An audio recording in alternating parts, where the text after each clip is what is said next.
Hey everyone, James Bullock here with a review of Final Fantasy VII Rebirth for the PlayStation 5. Now I'm doing something a little different this time around. As of this recording, Final Fantasy VII Rebirth has been out for over 2 months, and in my opinion, a lot of what gamers want to know about, especially when it comes to gameplay, and maybe even a little bit of the story, has already been fleshed out so many other places.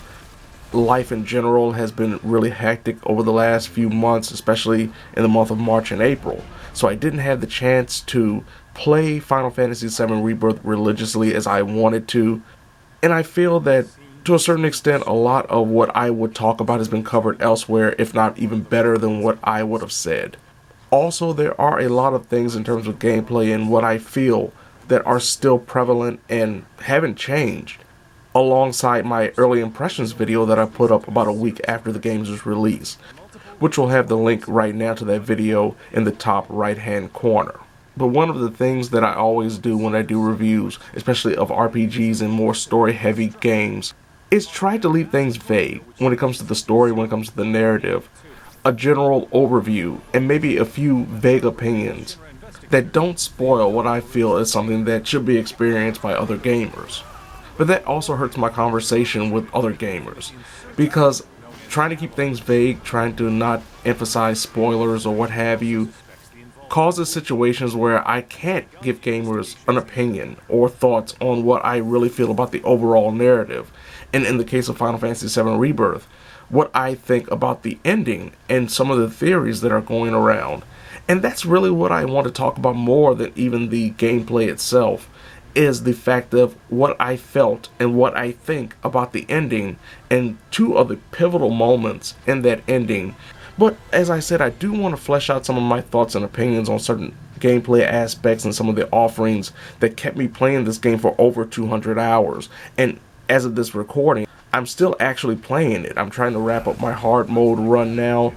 I've already done all the VR missions, and it really has opened my eyes to a certain extent to some of the gameplay features and how expanded upon when it comes to the usage of materia and trying to load out your team in various ways. Of course, with Final Fantasy VII Remake, there weren't as many options when it came to materia. There were some broken builds when it came to certain characters, and you could figure out who and what to do with those characters that could make certain things like hard mode and some of the combat challenges provided by Chadley a lot easier than you would have expected after your first playthrough and knowing how hard you really struggled with certain bosses. And this game also expands upon that with more materia, more options, certain synergy abilities that once again come from the Integrate DLC that are even more profound now, especially with a majority of the characters having their own specific synergy connections to other characters via the folio system or the skill tree that unlocks as you meet certain criteria, be it beating certain bosses during chapters or even completing certain VR missions. The folio system or the skill tree in this game is rather interesting. It does give you little buffs here and there, but it also opens up the options of level 3 limit breaks, and as I mentioned, more synergy skills. It really opens up the idea of your party can consist of a plethora of teams and combinations and variations. But this also comes with a negative, because even with Rebirth not having Sid and Vincent as playable characters, it still feels like it can be a little overwhelming with the amount of characters that you do have that are playable. And there are characters like Kaitsa for my playthroughs that kind of got the short end of the playable stick, and when it came time to actually utilize that character in a single player aspect, I was kind of lost, and it was a really tough situation, especially when you fast forward and want to try to do 100% completion and want to do the VR missions where you have to go through a few rounds with every character by themselves. And as I mentioned in my early impressions, there is a lot about this game when it comes to just trying to complete everything. There is so much you can do, and specifically connected to one of the things that I will say was one of the most disrespectful moments in this game. One side mission introduces you to Johnny's treasure trove. Johnny is a character that was alluded to and seen in Final Fantasy VII, the original game, but didn't really matter.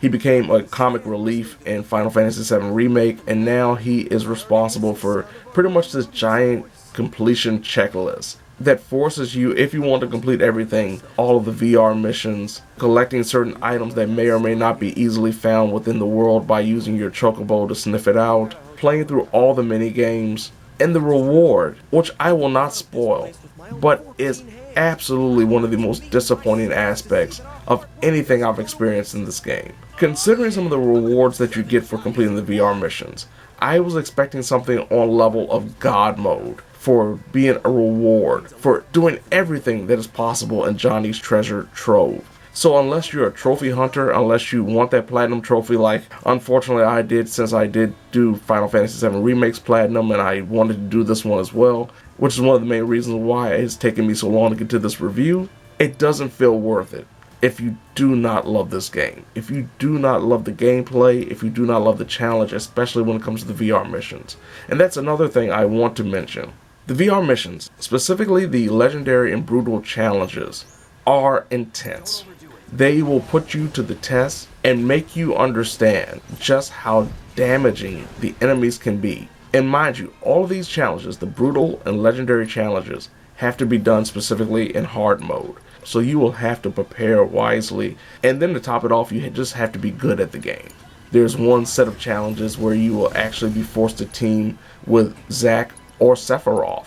And these ones are essentially 10 rounds of you going against mini bosses and summons. And depending on how good you are, and just sometimes because of sheer luck, you will or will not succeed.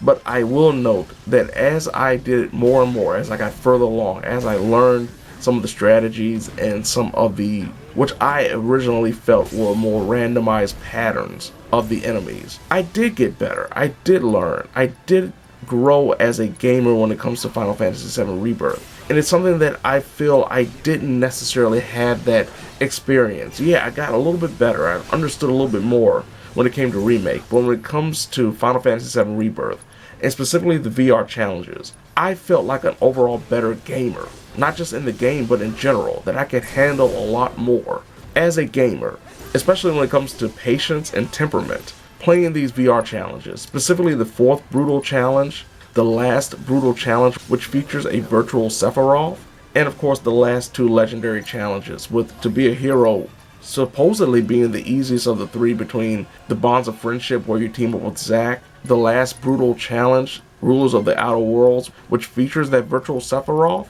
To Be a Hero, the one where you play with Sephiroth, had me locked for 3 days. I may have been burned out, honestly, but for 3 days I struggled on and off. I put probably a good extra 15 hours into the game just trying to figure out the right strategies. But by the time I did Bonds of Friendship, which many consider the hardest of the legendary challenges, it barely took me a day, and I mean like 2 or 3 hours. So I felt like I got better as a gamer. I got a better understanding of how to play Final Fantasy VII Rebirth by pushing myself to the limit with these VR challenges.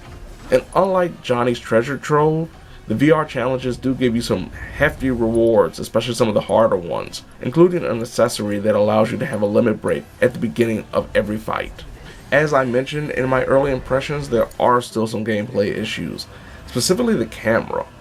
In certain environments, the VR missions were a perfect example of the camera being your worst enemy. The Rufus fight in Chapter 12, the camera can be your worst enemy. Even if you have it pulled back far enough, with the walls being pressed against the character in certain environments, instead of going further out so you can see better what's going on and maybe avoid certain attacks, it makes particular fights a lot harder than they need to be because of that camera issue. There are times when enemies can, of course, interrupt certain attacks, especially when it comes to spells and skills. That I've noticed in regards to spells doesn't always diminish someone's MP if they didn't send that spell off, but it will diminish an ATB bar, which of course is necessary to complete acts, be it skills, spells, utilizing items outside of hard mode, because once again in hard mode, you not only cannot utilize items, but MP does not get restored after certain battles or utilizing a bench. It will restore HP, but will not restore MP. So those MP absorbed materia are necessary during that playthrough. You have to level those up and understand how to utilize them properly. The game also can just wreck the PlayStation 5 when it comes to frame rate and stability.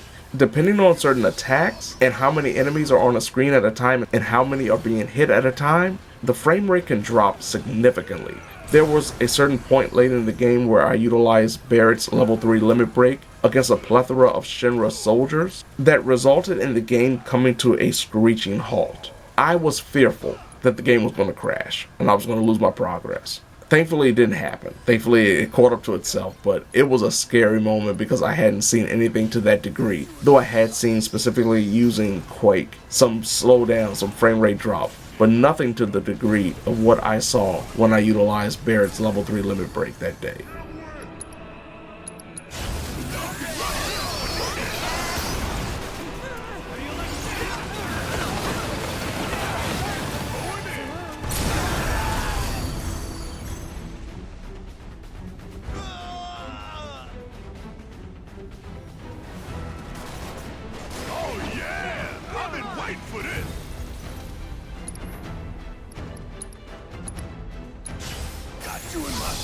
One of the issues that I mentioned in my early impressions that's still a problem is the fact that the music can sometimes overwhelm the dialogue. There are also some odd choices when it comes to button presses during certain cinematic moments that can feel annoying and almost padding just the high load screens, and various checkpoints that aren't very beneficial to the gamer. There is the Rufus fight that is very late in the narrative, and unfortunately, it is a fight that doesn't allow you to save beforehand. You can, if you lose, go to the menu and switch your materia around, but it never locks that materia in. So if you continuously lose, you have to change your materia to whatever setup it was, or whatever you want it to be, every single time. And that became annoying because the Rufus fight was one of the hardest ones I had to deal with on hard difficulty. It was the only one that I failed multiple times, and I had that problem. The Red Dragon in the chapter that followed also had me dying several times, but it kept my materia as I changed it. Why this was a problem with the Rufus fight, I do not know. And it's one of those things that hopefully they fix in the third game. The amount of time I spent in hard mode in the menu just switching materia around between the characters was actually longer than I would have expected. Probably added a couple of hours to my hard mode playthrough thus far. As I mentioned in my early impressions, the amount of stuff that you can do in this game is ridiculous, be it the mini games that to varying degrees of difficulty can be either very frustrating or pretty easy. I look at stuff like the chocobo races that I really enjoyed, but they were relatively easy across the board compared to the 3D brawler minigame that certain characters weren't that bad to deal with, but others were very, very annoying because they had such similar movements and it was hard to figure out exactly what direction you need to dodge with. And of course blocking felt like it sometimes worked and sometimes didn't. Sometimes you felt like that you were able to parry or avoid an attack, and instead the game said no, you were blocking this one, so you still took damage. Stuff like the gliding chocobo sequence that feels like it's broken, mostly because you can't move the camera freely to see where you are and get a good judge of your distance. The gears and gambits and Fort Condor minigames, especially when it comes to hard mode, are ridiculously overpowered in favor of the AI and will throw out attacks without warning, like stop, right when you're about to kill the last enemy. But then on the other end, Queen's Blood still exists, and as I mentioned before, I really wish this game had more NPCs for, like, say, exhibitions, so you could play Queen's Blood beyond just replaying against the same NPCs that are attached to the narrative associated with this minigame. And even though I didn't have a wholly positive experience with all of the minigames, at least the majority of them had a reason to exist beyond the ones in the Golden Saucer that just wanted you to play and get the highest score. A majority of them all were attached to some kind of side quest or gave the player a benefit, an item, a materia, something to reward them for all their hard work. So now we get to the nitty-gritty. Now I want to preface this by saying, one, there are spoilers when it comes to the last couple of chapters of Final Fantasy VII Rebirth that will be talked about here. So if you haven't played that and don't want to be spoiled, you can turn the video off now. I appreciate the view. I appreciate the watch time. And hopefully maybe you'll come back after you finish playing the game or just don't mind being spoiled. And 2, this is only my personal theory. From my own observations, this is something that I've thought about after playing the game, after finishing the story once, and what I believe may happen. It's not certifiable proof. It's not anything but a theory in my own mind, and maybe something that I would want to see happen and even be clarified considering the events of the end of Final Fantasy VII Rebirth. So, as I mentioned, these are spoilers. Everything about this is spoilers, and everything about this is just my own theories. If you're fine with that, let's continue on. If not, once again, I appreciate you watching. And if you want to come back after you finish the story, do so. And leave your comment, leave your opinion, leave your theory about where they are going with Final Fantasy VII Subtitle 3. Now, one of the biggest things about the leading up point to the final battles and the ending of Final Fantasy VII Rebirth was, of course, them finally arriving at the Forgotten Capital. The crew, the Avalanche crew, as I like to call them, of Cloud, Barret, Tifa, Red 13, Yuffie, and unofficially Vincent, Kate Sith, and Cid. Their quest to find out what Aerith is up to in the Forgotten Capital ends up with Cloud being singled out. The Whispers that we've seen since Final Fantasy VII Remake have now split into 2 versions. There's a white version that is seemingly trying to somewhat help Aerith, or at least support Aerith and the Avalanche crew in their journey, though they will try to conflict against them at certain points, including in the Forgotten Capital. And there's these black ones, which were the ones that were seen in Final Fantasy VII Remake predominantly. And these ones apparently have a connection to Sephiroth.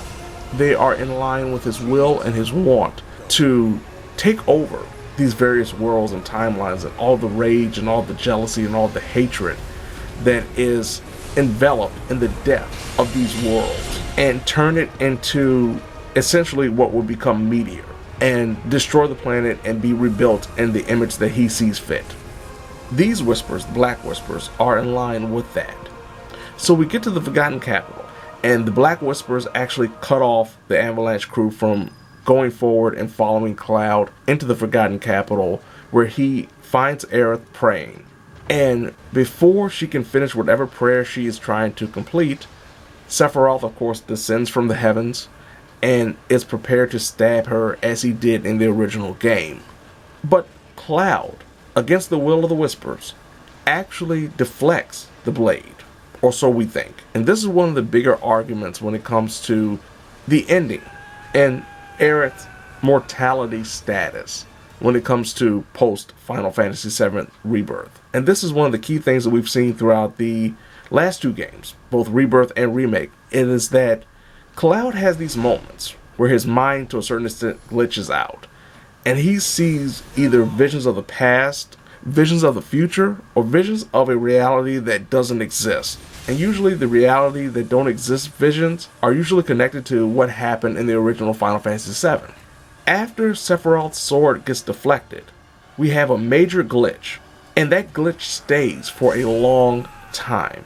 And in that glitch, we see blood running toward the sword that is Sephiroth's main weapon. We actually see blood on the sword. Even though Cloud believes that he has stopped Sephiroth from killing her, everything that we see in that glitch seemingly points that Aerith has died. She has been stabbed. Cloud did not deflect the sword. And we see the rainbow pattern that a lot of people say is the creation of another timeline, the creation of another world, happen when he deflects the sword, but we see the glitch. And coinciding with that glitch is the Black Whispers that have stopped the Avalanche crew from getting into the Forgotten Capital disappear. And they arrive, and they see Cloud cradling Aerith. We see, through that glitch, blood on Cloud's hands. We see the blood on Aerith's hands. And Barret makes a stern comment of how he's going to kill someone. And we assume he's dictating this towards Sephiroth. Tifa, of course, is in shambles because she sees her friend is lying there dying. Cloud is also in shambles because he's holding, apparently, a hurt Aerith. And Sephiroth is enjoying his masterwork and remarking that Cloud is just a puppet. He was destined to have this moment, that the rage and the jealousy and the hatred that people have for a situation like this will all empower him in his quest and his journey to finally attain the black materia and ruin the world and rebuild it. All of this happens during that single glitch. And Cloud starts glitching again. We see those moments. But every time, if you notice, in correlation with those glitches, it goes back to the moment of the original glitch. Now, I know there is also a theory that Cloud is actually responsible for Aerith's death in this version, this timeline. And even though I thought about it initially, when it first happened, I said, considering how they had presented Cloud as truly a puppet in Sephiroth's control, as he had done things like almost killed Tifa and knocked her into the life stream earlier in the game. The only reason I feel that this isn't the fact that Cloud wasn't responsible for Aerith's death is because of Barrett saying, "I will kill you." And if it was directed toward Cloud, why would Barrett be so kind and trusting in Cloud during the ending conversation between the two before they fly off? He's looking at Cloud as someone who's ready to bear the burden of a fight that there's no going back on. That wouldn't be if Barrett saw Cloud as a murderer of their friend. Tifa also saw it. She had a glitch as well and saw the reality of what was happening in front of her. And Cloud himself saw it, but he didn't recognize it. He didn't want to accept it, as you see the green particles starting to emanate from Aerith's body as if she's about to pass on into the life stream.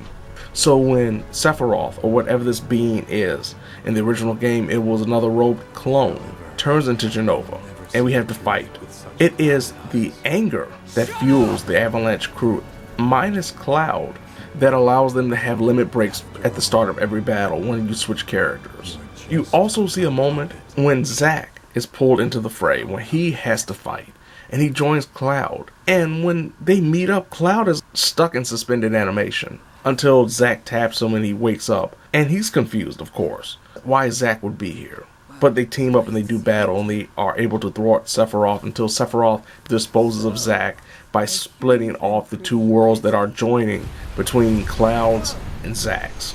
And then the biggest mystery of them all is Aerith arriving to fight alongside Cloud against Sephiroth. And one of the first things that happens when they join forces is Aerith thanking Cloud for doing what she saw him do, but she doesn't specify as to what that something is. She doesn't say thank you for deflecting the sword. She doesn't say thank you for allowing me not to be stabbed to death.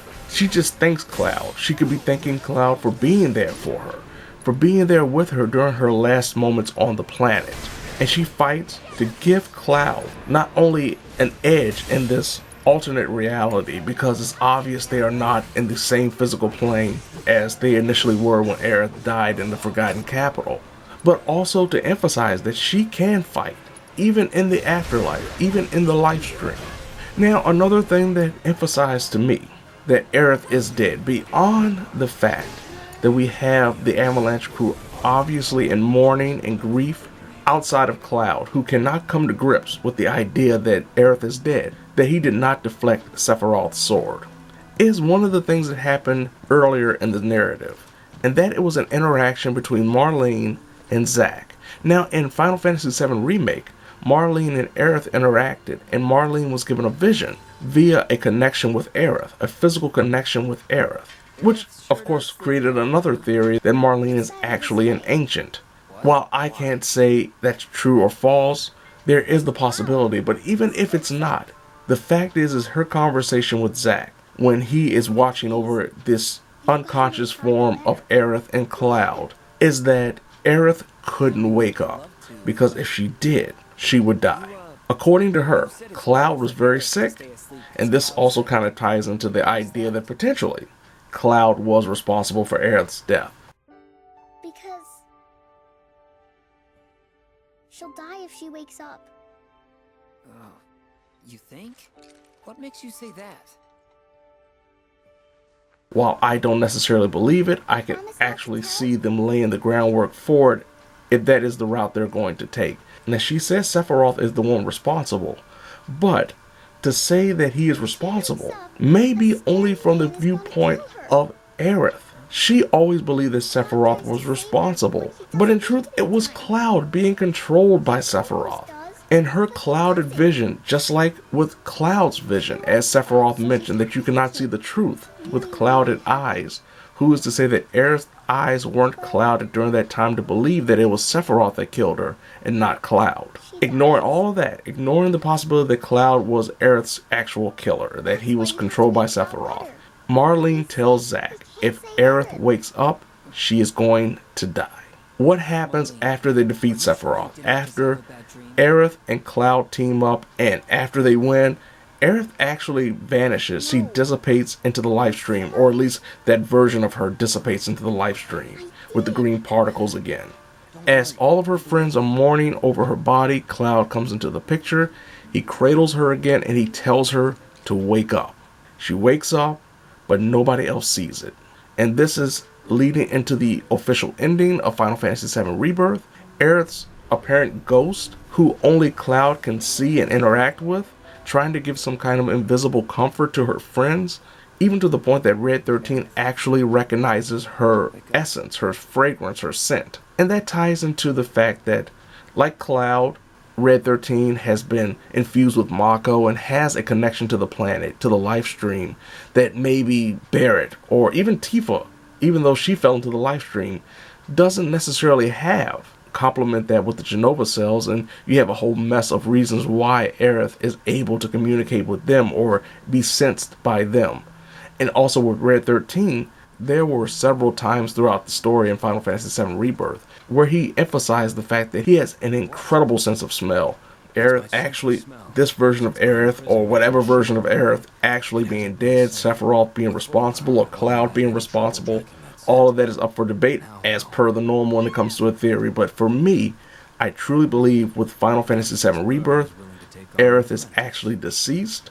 In Cloud's mind, she's still alive because he is fractured. His mind is broken. He still hasn't come to grips with the understanding of who he truly is, which is something that Aerith has repeated several times. Even Tifa said it, that they want the real Cloud. Aerith says right before he gets to the Forgotten Capital that she's been searching for the real person behind him, the real person that is Cloud, not this puppet that has been controlled by Sephiroth. Tifa goes out of her way to tell Cloud, hey, if you're feeling different, if you don't feel like yourself, tell me, explain that to me, tell me. Yuffie even apologizes for not being as good of a friend as she believes she could have been to him. They all recognize he's not right in the head. They understand he is tainted, but they believe that he can come through, he can pull through this. And Aerith, even through the live stream, that he can do the same. Now, at the end of the story, the team flies off toward the northern crater in hopes of stopping Sephiroth for good. For those who played the original Final Fantasy VII and know the story, you know that Sephiroth, of course, controls Cloud when they get there, and he hands Sephiroth the black materia, which is also in his possession in this version. But Aerith stays behind and says she's got to do her part. And in turn, in the original game, in the original narrative, her part was to help push Holy via the live stream so it could stop Meteor. So now her job is to empower the live stream, empower the world, so it will be able to stop the destruction of Meteor. But there's one big difference in this version, in Rebirth, and the remake edition compared to the original. Now, like in the original, when Sephiroth stabs Aerith, her white materia, which is responsible for casting Holy, falls into the waters of the Forgotten Capital. In the original game, once Aerith dies, Holy becomes weakened, and the materia turns pale green. It is not until Aerith is able to infuse with the life stream and power it up, and the world itself joins alongside her to push Holy out and stop the meteor, but it still does a plethora of destruction. One of the big differences in Rebirth is the fact that the apparent original Holy materia is drained, leaving nothing but a clear orb, a clear sphere of materia. This draining of the Holy materia is through the White Whispers. So Aerith actually gives her now drained clear materia orb to Cloud. But this is only after a dream sequence where Cloud, who was associated with the Zack realm, even though he didn't look like it because of his outfit, is awakened by Aerith and given a white materia before she pushes him into a portal before Sephiroth arrives in the church. But Cloud does have the clear materia when the game does end. I believe, once again, my own theory, that Aerith is of the understanding that the white materia, the holy materia, on its own is not enough. Just like it needed that push with the live stream, it's going to need a helping hand. And now it's even more profound because of Sephiroth consolidating his power from a variety of sources compared to just a single source like it did in the original Final Fantasy VII. Now you have multiple timelines of power, worlds of power, all consolidated to infuse and empower Meteor.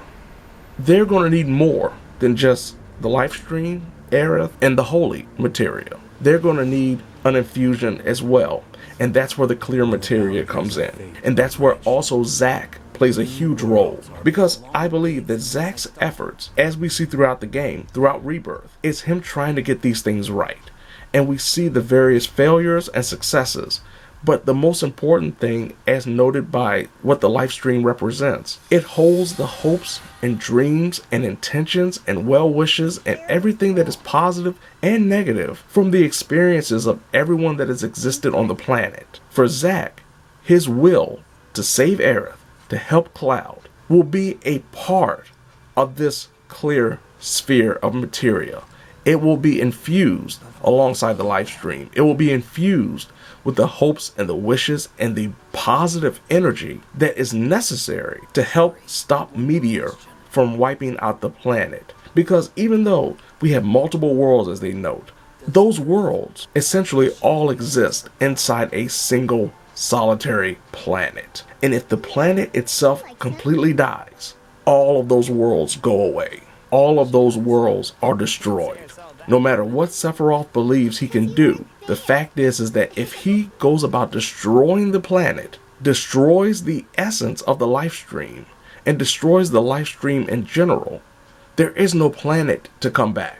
That's why there needs to be an infusing of positive energy, unlike the black materia, which we find out in Rebirth, was from the Gi, as they hated the Cetra, they hated the ancients, and felt that they needed to wipe them out. And thus they prayed and put all of their negative energy and hatred in creating the black materia, which of course the Cetra stole to stop them from using it and destroying them and potentially destroying the planet.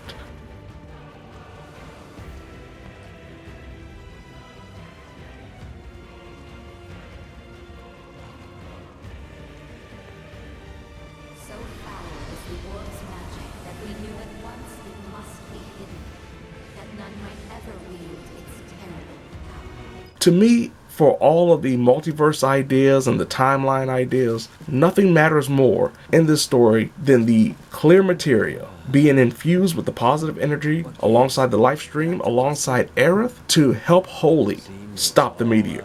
Of course, this will more than likely only happen after Cloud is pulled into the live stream and his mind is unfractured, his mind is repaired, and he's allowed to figure out and understand finally who he really is.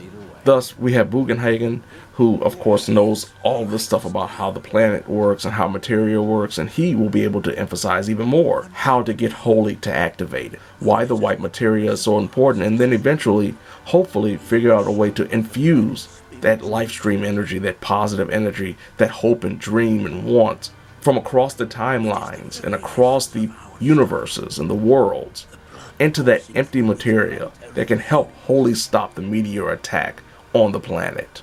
Now, it is believed that the events of Rebirth will flow into the events of Advent Children, but I think somewhat the opposite, because with this extra materia, with this pure, unadulterated, holy materia, alongside the white materia, alongside the life stream, when the life stream joins those two materias and pushing back Meteor from stopping it from destroying the planet, this extra materia will have a chance to purify the life stream of the Sephiroth cells that were embedded in it when Sephiroth went into the life stream and tainted it. thus eliminating the geostigma associated with the story of Final Fantasy VII Advent Children, thus eliminating a lot of deaths seen in Advent Children or before Advent Children, as well as the rise of Sephiroth via the remnants of Kadaj, Laz, and Yazoo, who were utilized as avatars to bring Sephiroth back into the world, thus stopping the nightmare and the reoccurrence of Sephiroth on the planet. There are so many little things here and there. There, of course, are things you can pick apart from my theory, or pick apart my theory in general. I would love to read what you all think about not only the Final Fantasy VII Rebirth ending, but also where they go with the narrative from here, how much it may or may not change from the original narrative. If you have your own theories, your own beliefs, please feel free to put them in the comments. I can't wait to see them and read them and respond to them, and maybe I'll be enlightened, or maybe even change my mind on where they could go with the story from here.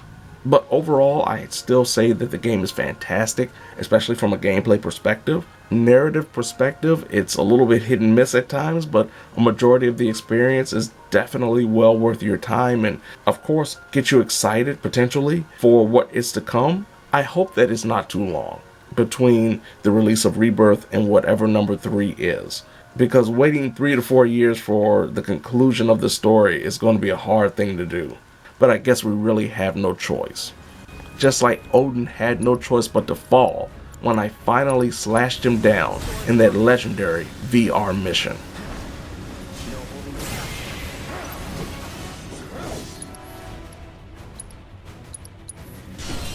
Let's dance, asshole.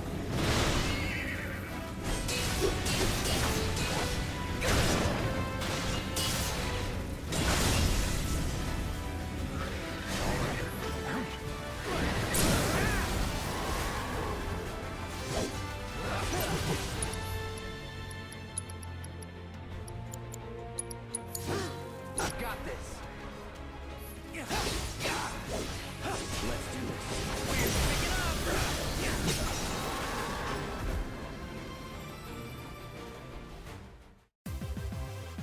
Chalk up another win.